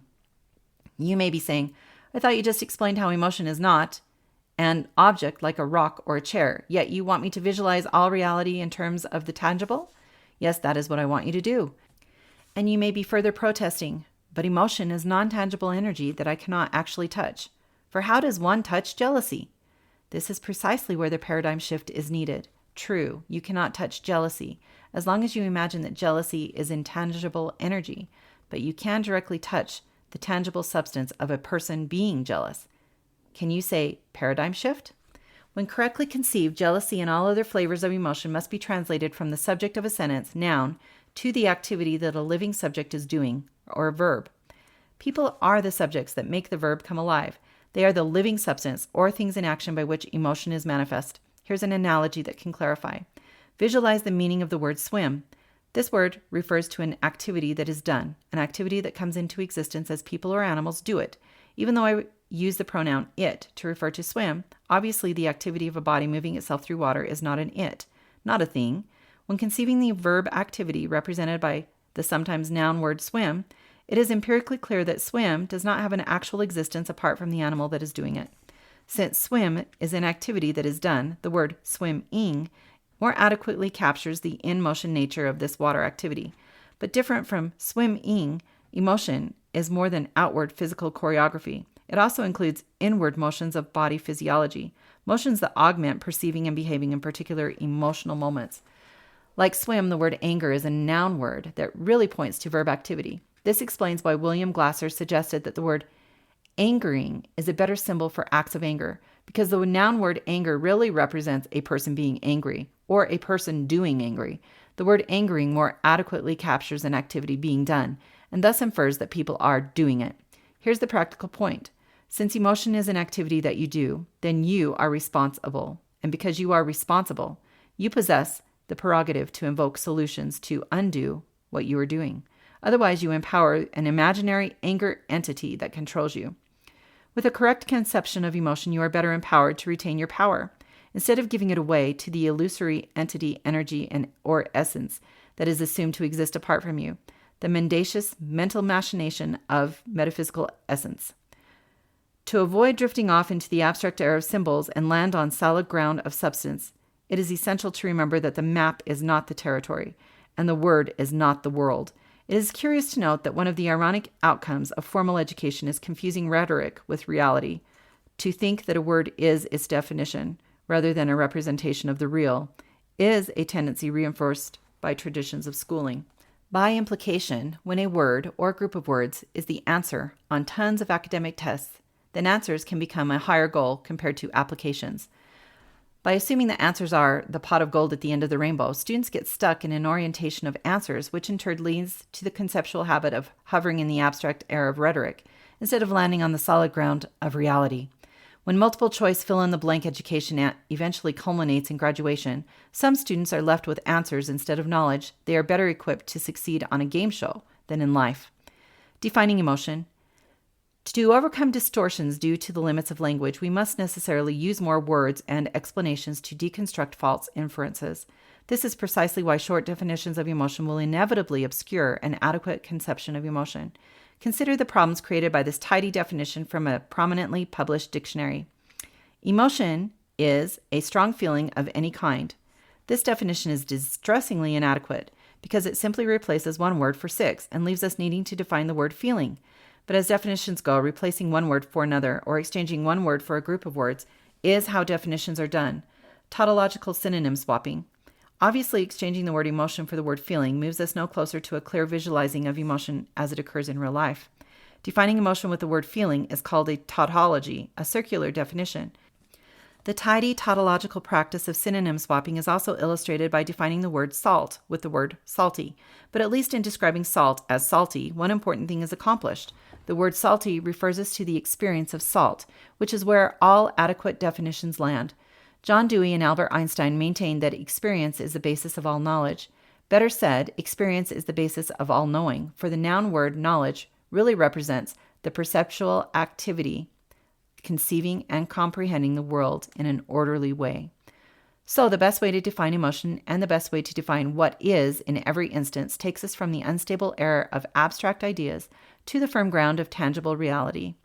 Moving from symbolic representation to empirical referent, the words we use to communicate need to connect us to the everyday experience of our world. Along these lines, an applied and practical definition of the word salt might be: go to the kitchen, find the white stuff in the shaker, sprinkle some on your tongue. That's salt. Similarly to adequately defining emotion, it is best to focus upon the tangible, touchable experience of emotion. Both occurrences of you being emotional and others being emotional. With this in mind, consider another definition of emotion from the 1903 edition of Webster's Dictionary. Excitement of the feelings, whether pleasing or painful, agitation of the mind manifested by some sensible effect of the body. This 100-year-old definition identifies only 2 facets of emotion, mind and body. There are actually 4 facets to what I call whole emotion, which raises yet another reason why conceptual confusion commonly surrounds meaning of emotion. Because emotion is a multifaceted phenomenon, people tend to pick out and emphasize a single aspect of emotion to the exclusion of other aspects. Defining emotion can be like the blind man who tried to define an elephant. Each conceived the elephant in terms of the part he was feeling. For instance, big floppy ears, a snake-like trunk, a whale-like torso, tree trunk-like legs, or a wiggly thin tail. Similarly, when speaking of emotion, people may talk in terms of just the part to which they are privy. Emotion, a multifaceted activity. In addition to the emotional aspects of mind and body, there is a third aspect of emotion identified in most psychology texts. From his book, Psychology, David G. Myers offers the following 3 facets that combine to make emotion.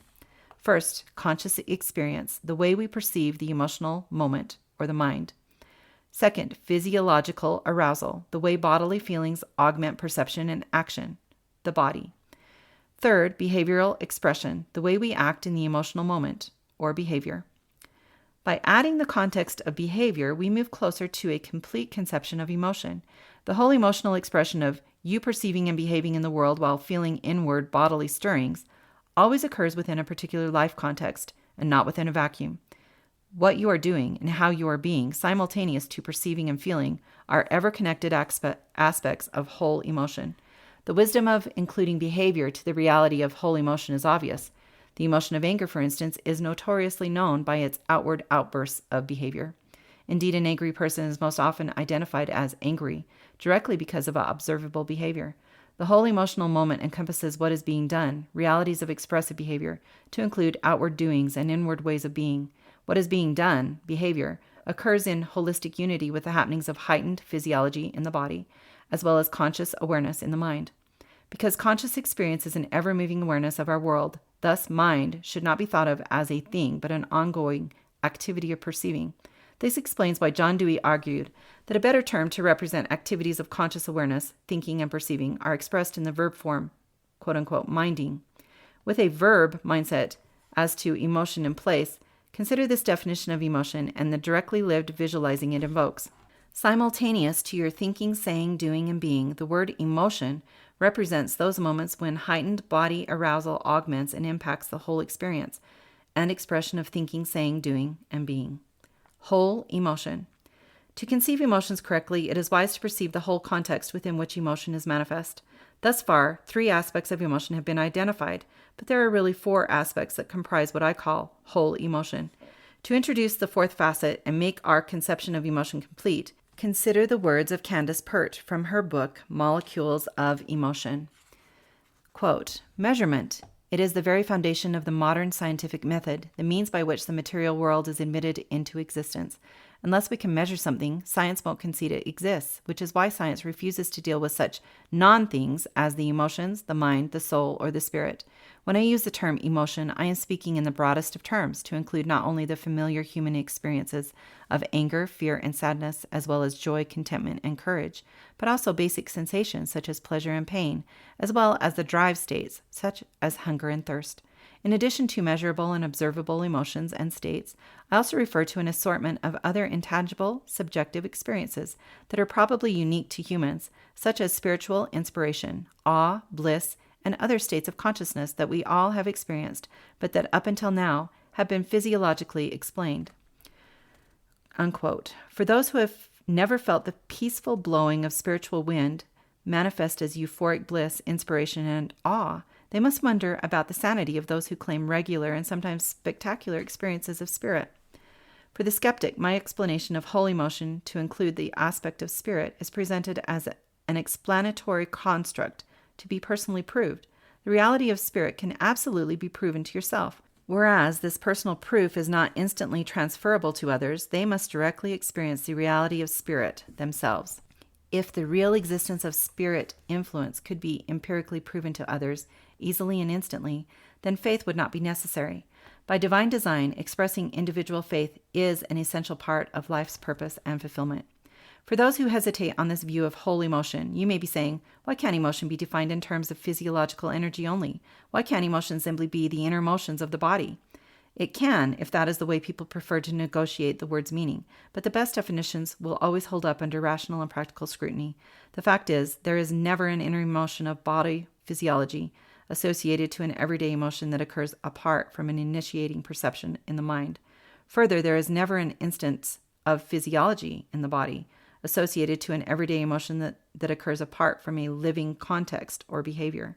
And finally, there is never an inner arousal associated to an everyday emotion that manifests apart from one's way of being in the spirit.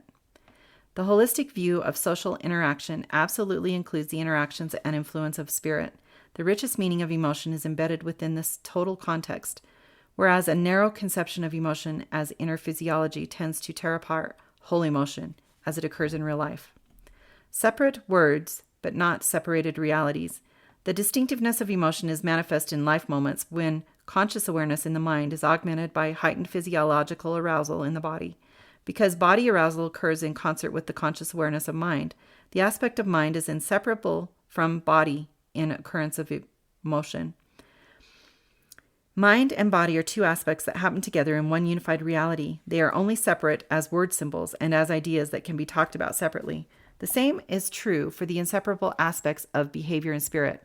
While they are also separate in word and idea, they occur together in concert with activities of mind and body to make up whole emotion. Because we can talk about aspects of emotion separately, a misleading implication arises, and whole emotion is regularly ripped apart conceptually. Keeping all descriptive facets of emotional reality glued together delivers the best definitions and descriptions of emotion. The table on page 126 entitled Understanding Whole Emotion shows a sequential flow of how emotion manifests. When bodily functions become heightened, that physiological response occurs because a prior perception has set the physiology in motion. If there were no perception to begin with, there would be no bodily feeling to follow. nor behavioral expression in connection to the initiating perception. While it is possible to conceptually separate the unity of whole emotion by a way of talking, the reality of emotion remains as it is, undivided and whole. Aspects of emotion can be talked about separately, but they do not exist separately. Emotion is expressed in holistic unity: spirit, mind, body, and being. In every act of symbolic reduction, reducing realities to words, there is inevitable distortion. Remember, because the words describing each aspect of emotion are separate in symbol and in idea, we can talk about them as if they are separate, which in turn fosters the erroneous inference that these descriptive aspects occur separately within reality. They do not. The living activity called emotion represents a plethora of particular people being emotional, enacting emotional moments in a unified expression of spirit, mind, body, and being. Directly lived emotion is always undivided and whole. The fountain from which emotions flow. The foundational source from which all emotions flow is not spoken of in psychology texts or in scientific literature generally. That foundational source is spirit. Spirit is not as mystical as some imagine. It is no more mysterious than the occurrence of wind. While we don't see wind, the substance of which is invisible air in motion, we do empirically experience the effects of wind all around. Similarly, phenomena associated to this word spirit are as discernible to the senses as wind. The consequences of spirit influence are readily perceivable in the mortal realm, yet the direct substance of spirit remains invisible to mortal eyes. Notice I said substance of spirit. Some conceive spirit to be immaterial, without form or matter, but this isn't so. People who have visited the spirit realm consistently convey accounts of seeing something, as opposed to no thing. They viewed a world of substantial things and embodied beings. The spirit realm has been seen and documented by thousands who have died, observed and experienced the spirit realm, then returned back to mortal life. The spirit realm is real, and emotions flow from fountains of spirit influence. To understand why we respond in emotional ways at particular times, it's best to ask a prerequisite question. Why do you perceive as you do? The truth is that the body physiology follows perception, and the foundational source of all perception is spirit, both the direct influence of spirit and our way of responding that is associated to that spirit influence. People perceive the world as a function of their spiritual integrity. Stephen Covey submits, "You don't see the world as it is, you see it according to who you are. Because who you are is most importantly manifest by your way of being, you see the world as a function of two opposing responses to spirit influence. One response is be true to spirit intuitions of truth, or betray spirit intuitions of truth." Understanding whole emotion. Human emotion is experienced and expressed in four aspects: spirit, mind, body, and being. Your whole emotion is you being emotional in the moment. To see the chart of the positive and negative impacts, look on page 126. Spiritual integrity means hearing and heeding your own sense of what is true. Spiritual disharmony is a term to describe those moments when you go against your own intuitions of truth. Because a way of being is a way of seeing, spiritual integrity and spiritual disharmony each come with an inherent way of seeing the world. The inseparable connection between your way of being and your way of seeing the world is taught in the New Testament. Unto the pure all things are pure, but unto them that are defiled and unbelieving is nothing pure, but even their mind and conscience is defiled. Titus chapter 1, verse 15. The way you perceive any particular moment in time is determined by how you are being in that moment, whether of integrity or something else. This is why the Indian holy man Black Elk said, "It is in the darkness of the eyes that men get lost." And C. Terry Warner adds, "When we cannot see our way, we think darkness is shrouding our pathway, when really the darkness is in ourselves." As we live in spiritual disharmony, we see a different world. We see our world through darkened eyes. Hence, we bring to particular situations our dark definitions, not because the situation is dark, but because we are dark. Ironically, we get lost in shadows of our own creation, and it follows that dark emotions flow from our impure perceptions. For this reason, emotions should not be followed. Because emotions follow you, you should not follow your emotions. If you are being untrue in an emotional moment, then the emotions that flow from you only amplify your falseness. Emotions, life's exclamation point. Heightened physiology kicks in fundamentally to facilitate functions of fight or flight. When adrenaline flows, we are able to run faster and farther to escape enemies, or we might be also energized to fight more ferociously in defense of family and freedom. If one's way of being enjoys the harmony of spiritual integrity, then defense is done without malice. In contrast, if one's way of being is in spiritual disharmony, then defense or offense is enacted according to dark motives and emotions. Compared to previous centuries of human history, the average person living in the 21st century does not typically confront grave decisions of fight or flight. In peacetime, having heightened physiology serves other useful functions. Emotional moments are life's exclamation points. They give emphasis to our experience. Emotional moments constrain us to pay greater attention to things that need greater attention. This is true whether emotions flow from integrity or disharmony. When our way of being is in harmony with inner intuitions, bodily arousal will be heightened to prepare our body to meet productive purposes at hand. Conversely, when our way of being is out of harmony, surges of bodily energy occur in support of selfish or destructive purposes. Falseness is amplified by an emotional exclamation mark that signals a need for adjustment. One of life's self-correcting notifications comes via agitated and anxious emotions. In spiritual disharmony, the discomfort of anguished emotion is instructive, persuading a person not to do something like that again. In this way, negative emotional moments can be useful exclamation points that help us correct our course, but they are only helpful if we hear and heed the obvious emotional warning signs. Otherwise, the experience of negative emotion is just one more needless occurrence of self-inflicted suffering. The saying goes, those who do not learn from the past history are destined to repeat it. Habitually experiencing the same old anguished emotions over and over again means we are not making the right adjustments. And if adjustments are not made, life will keep sending corrective signals till you get it right. Life is self-correcting. If you are not doing life right, life will make sure you are properly notified.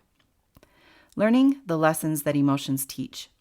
Because emotional experience is generally instructive, it is erroneously assumed that following your feelings is a sound principle. It is not. Emotional feelings occur as a function of how you perceive your world. Therefore, if your perceptions are incorrect or impure, you will generate body physiology in support of a false alarm.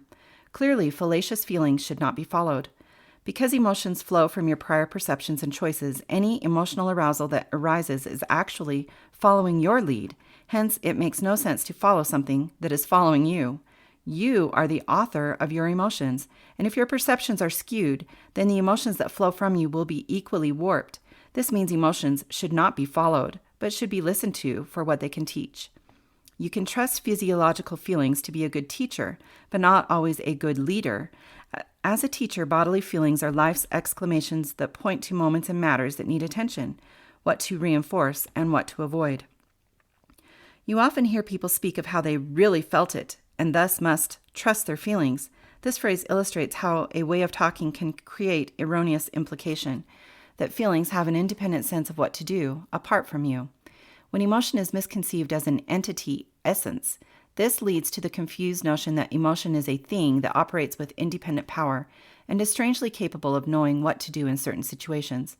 Truth is, the guiding power, apart from you, that knows what to do, is the spirit, and not physiological feelings. In the table Understanding Holy Motion on page 126, note that bodily arousal is morally neutral. In other words, you will experience the exclamation point of adrenaline, for instance, in both moments of integrity and disharmony. Bodily feelings occur in a morally neutral way. You should not expect to receive moral guidance from gorging glands or hopping hormones. When defined as bodily feelings only, emotions are commonly confused with the influence of spirit. Happily, I will help you distinguish between the two. The so-called feeling that guides is actually a function of spirit and not physiology. Bodily feelings may be energized in response to a choice of spiritual integrity, and therefore emphasize and reinforce that positive moment. But it is your spiritual integrity that is the source that sets in motion your way of perceiving and your subsequent body physiology and expressive behavior. You should listen to your emotional feeling for what they can teach, but you should not necessarily follow those feelings, for they are literally following you. Instead, you should follow impressions of spirit. Learning to clearly hear the subtle whisperings of spirit without being deceived is an essential discernment to develop. See pages 252 and 262.